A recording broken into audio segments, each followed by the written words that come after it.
What's up, everybody? This is Jason back with Campbell's Music Rig Review. I think we're episode 52. Yeah, I think so. 52. I think so, yeah. Yeah, and this is kind of helping complete, our request for getting every bass player within a 2-hour radius. We just talked about it a little bit earlier, and he's right there on that cusp of a 2-hour radius. Yep. Joining us all the way from Wytheville, Virginia, and Trey Tate, Trey Tate Music, and he'll discuss some other bands he's in and things he does. As you can see, bass player, and we're going to fulfill that promise of having every bass player within 2-hour radius. Yeah. Eventually. Yeah. We'll get them all. Like I said, I think it's right at 1 hour and 36 from my house to here. Maybe a little bit longer, but somewhere around that 1:40 mark, it's pretty close. Man, appreciate you doing this and joining us. I and appreciate you guys hanging out having me with us. Yeah. Trey's friends with a few people we've had on before in the past, with especially Anthony Carty, the guitar extraordinaire, and they've done a little project together. Yep. And we've been discussing a little bit about he's been playing bass for a long time and a bunch of different Christian bands, and now with the country band, a couple other Christian bands, but and then your solo stuff. Yep. Yeah. But yeah, man, we'll jump right in this rig, and It looks pretty simple, and other than all this digital stuff, But yeah. We'll start with the guitar. It's a cool looking Schecter. Yeah, Schecter Stiletto Extreme 4, if I'm not mistaken. This bass was actually bought for me by the members of my band, All Came As One, which is the band I've been in for almost 11 years, the one I was telling you about.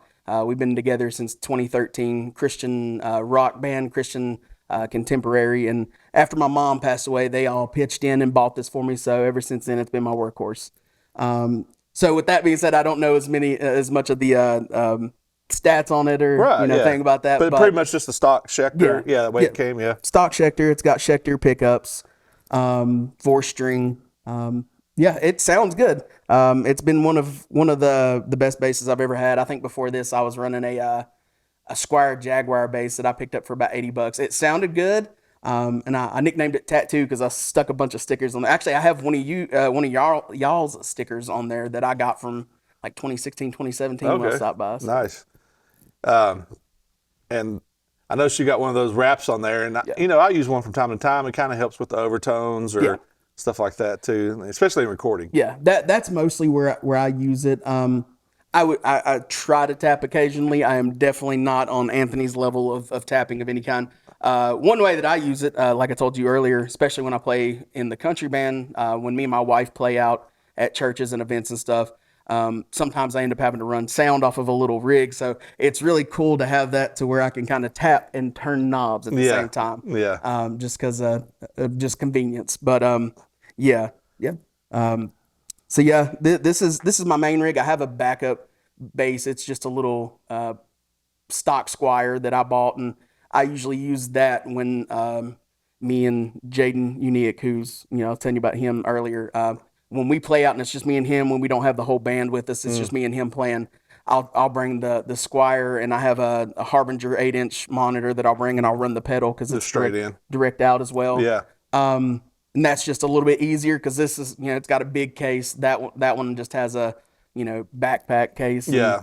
And, this thing, even though it's not huge and it does have wheels, is not as small as the 8-inch. Plus, when we're doing that, usually I'm just using the 8-inch Harbinger for my sound, which I'm primarily using this for my sound as well since it's direct out. Yeah. Yeah, and straight out of that Schecter into this pedal board, which is two Zoom products, the G3 and the B3. Yep. I know a little bit about them, and I've played the B3 before, and lots of cool options on those, and they sound really good. This is what I put this together about a year ago. I call it Frankenstein's Monster. Okay. It's kind of ugly to look at. It is 2 Zoom pedals. Like I told you, I've been using the Zoom B3 for over a decade now. The G3 I picked up last year because especially at church, where me and my wife are actually worship leaders at our church, so we're playing there every Sunday. But we don't have a lead guitarist. We have her own, kind of rhythm, and she goes back and forth between a Gretsch semi-hollow body and a Baby Taylor that she plays acoustic-wise. So sometimes song calls for an electric, and I kind of step in and I'll play bass and electric the same day. Or Sometimes I've played electric with Jade and them.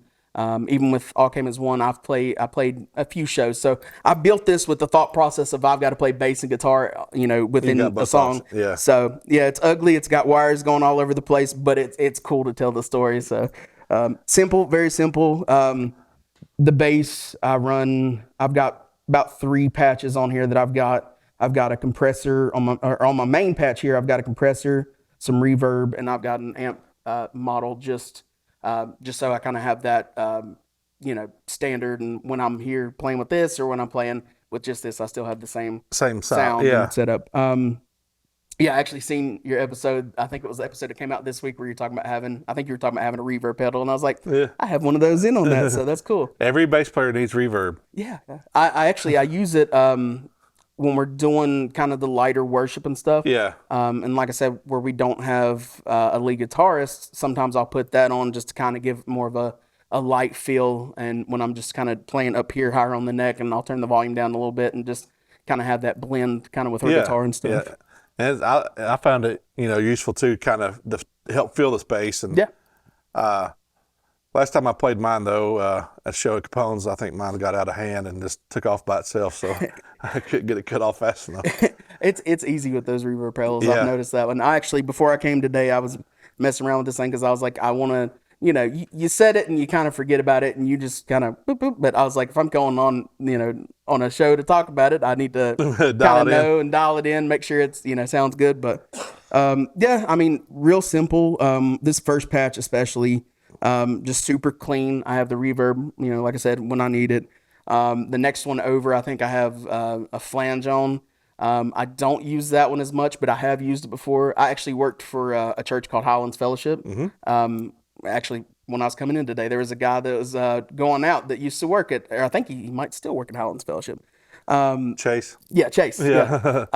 We've all kind of worked there at one time or another. Yeah. Yeah. Yeah. I worked there for about 5 years. I want to say 2015 to 2019. Okay. So almost 5 years. Yeah.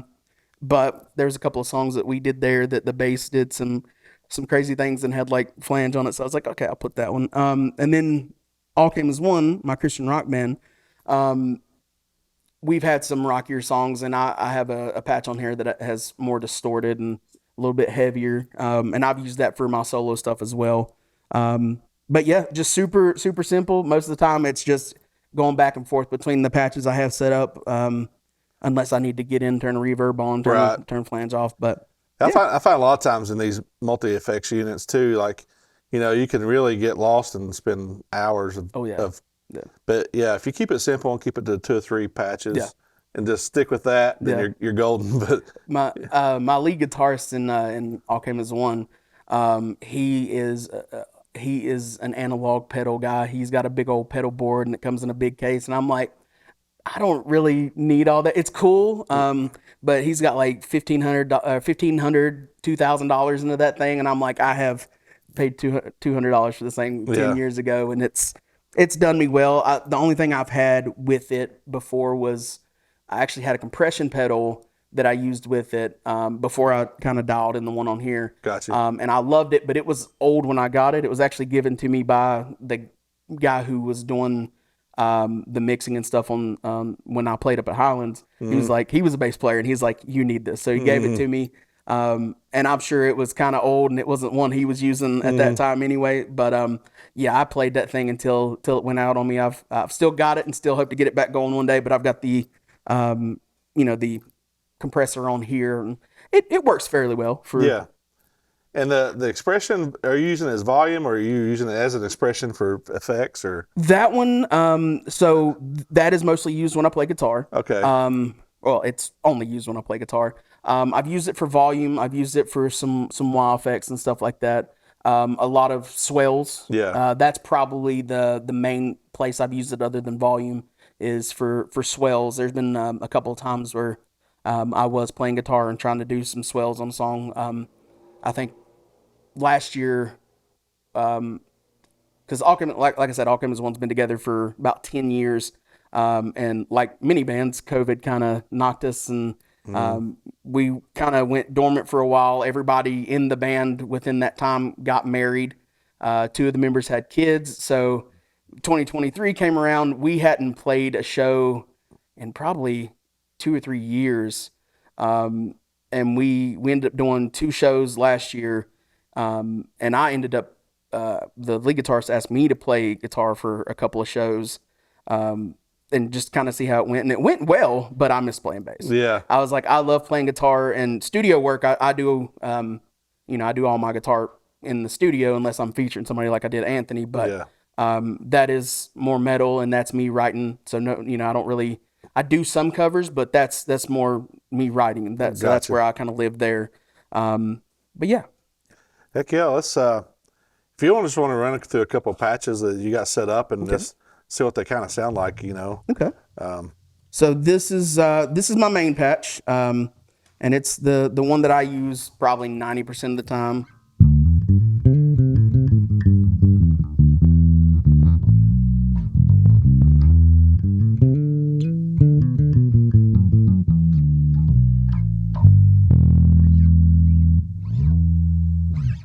This is a nice, clean, simple vintage tone. Yeah.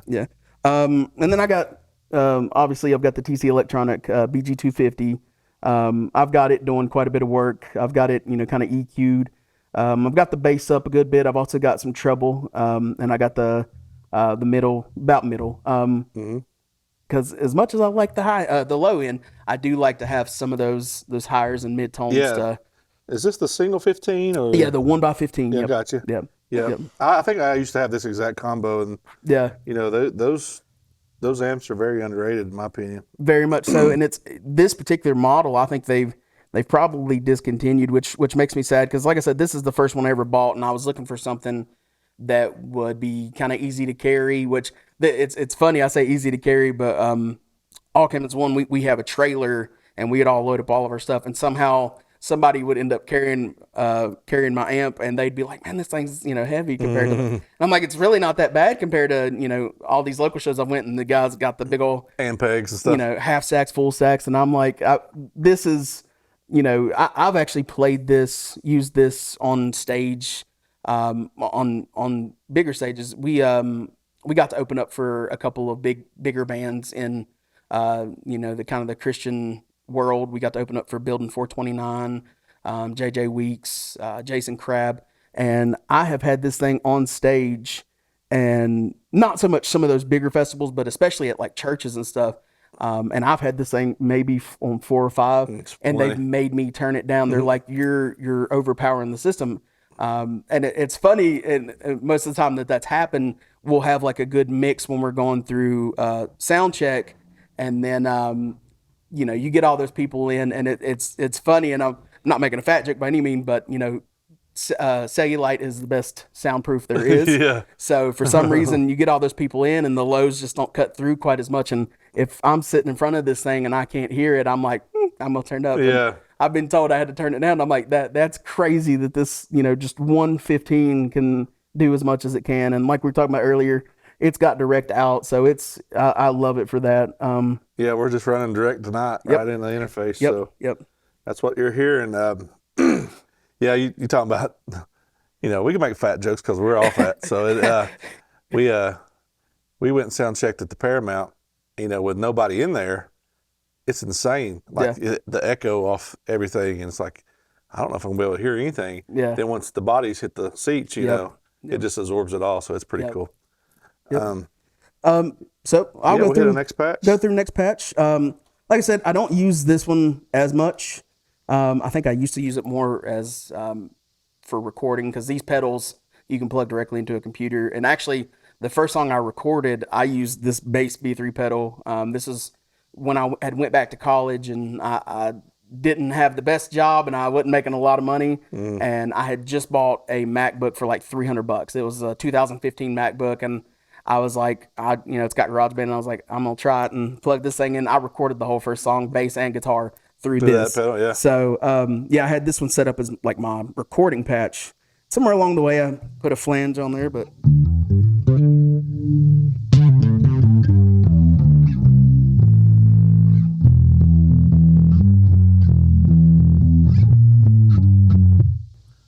Yeah. Rattling the roof. Yeah. Rattling the snares back there. I can hear. And like I said, on this one, I've got a kind of a amp model in here. I couldn't tell you the different amp models. This one says B-Man. I don't know what that's emulating, but I like the way it sounds, so I put that on there. I've still got a distortion on here to give it a little bit more punch, and then I've got a flanger. Then I'll go to the next one. This one is my metal one, and this one is one, I'll break out a pick. This is where I usually, if I use a pick, this is where I would use it. Like we have a...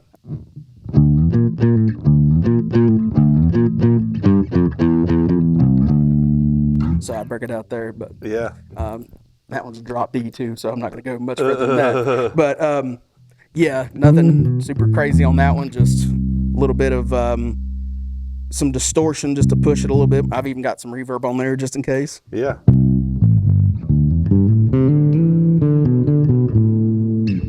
Get a little funky with it.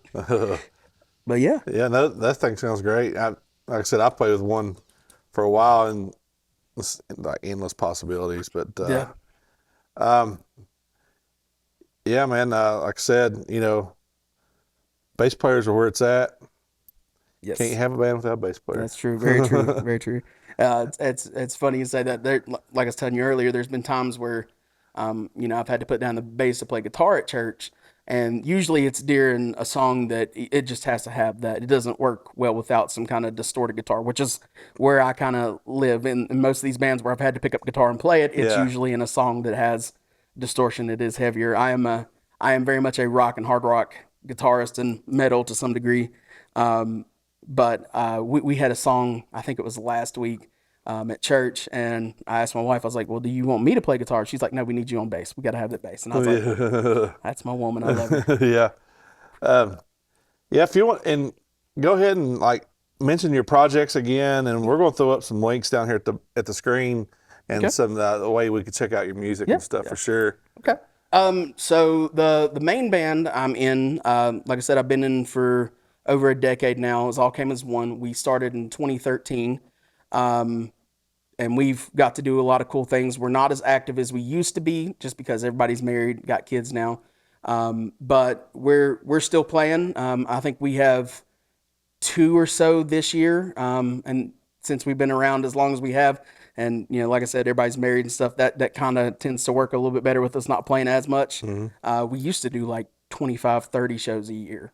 And then my next project is my solo project, where I'm mostly a studio artist. So it's me in the little studio at home, and I actually just released my debut solo EP. It's called Graffiti. It's a 5-song EP. And I've got it on I want to say like 10 online Christian radio stations right now. I just got a review done by Jesus Freak Hideout website, and a couple other cool things that I've kind of been pushing with that. I don't play live. Like I said, it is studio, but it's something I'm very passionate about. It's, Christian rock, and it's a place where I get to kind of take my faith-based music and put my rock and metal kind of influences and stuff, and kind of mesh them all together. And it's a passion project. I do about 95% of the work myself, and if I don't, I'm paying somebody to do it. I think on the EP I paid, or I used Fiverr.com, and I had one song mixed. All the rest of them I mixed and mastered, and that's the song I've kind of really pushed hard, is the one that I had kind of some help with there. But all the graphics, the website, photography, videography, that's all kind of me. So get to do all my hobbies with that one. And then the last big one is Jaden Unique and the Outlaw Coalition. It's a country band. It is not a Christian band. It's the first non-Christian band I've ever been in, probably the only non-Christian band I'll ever be in. Like I said earlier, my best friend kind of got me into that. He used his baby face to kind of be all cute, and he's like, come help me. And I was like, okay. And we've been doing that. We've been playing about a year now, actually just over a year. Beginning of March, I think was a year. We played probably 25, 30 shows last year. And for the first half of this year, or up until August, we're over 33, 35 shows for this year. So playing quite a bit there. Those are the main ones. Outside of that, me and my wife, we play music. Like I was telling you earlier, we play special events at churches and stuff. And we also lead worship at our home church. So very musical life, very musical family. So always play music. Yeah, and staying busy. Yeah. And it's very easy for a bass player to stay busy. We talked about that earlier. Everybody needs one. Yeah, especially in my area. Like I said, Whitfield, Virginia, if there are bass players, they play, they want to play in one area and one area only. And, it's already weird that I'm a Christian bass player that plays, a lot of heavy metal, but still plays at church on Sunday morning and then go play in a Christian band, a country band. So kind of all over the place, but I like it that way. It never gets boring. Yeah. I mean, it's broad spectrum, but it keeps you on your toes for sure.